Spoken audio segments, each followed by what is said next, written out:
I need my office to be open. I need it to be inviting. I need it to be very, very comfortable for me.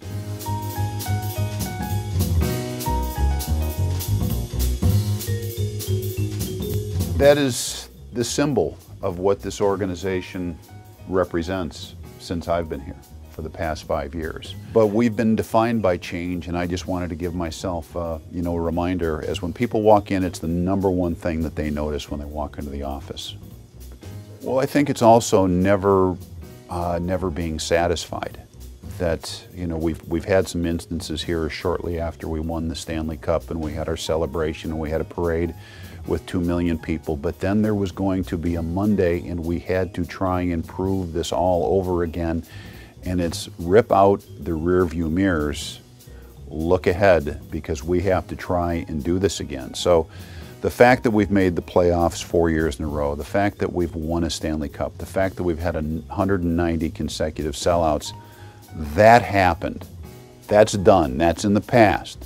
Now we have to move forward, and that's kind of symbolic of, the approach that I've taken here.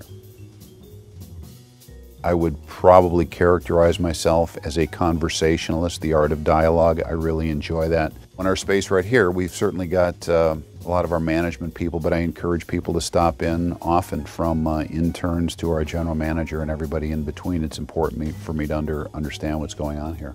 I love people that come into the office that just stop in, knock on the door, can I sit down, and talk about anything.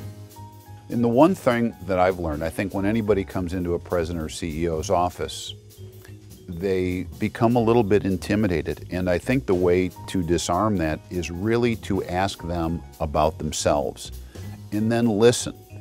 And you try to make them as comfortable as they can, because as soon as they walk in, they tighten up. I notice that. So, I try to make the conversations about them and try to be as cordial as I possibly can. And, in this position, listening is critical. It really is critical. When you talk about managing styles, I like choppy waters. I don't like things to flow too easily. Sometimes I've said this to people before, I like things kind of comfortably uncomfortable. Someone gave this to me when I was with the Chicago Sting. And it's something that I had in my office for my entire career there, for my entire career with the Cubs. The part that I like: hustle is the sheer joy of winning. Hustle is being the sorest loser in the room. Hustle is hating to take a vacation because you might miss a piece of the action. Hustle is heaven if you're a hustler. Hustle is hell if you're not.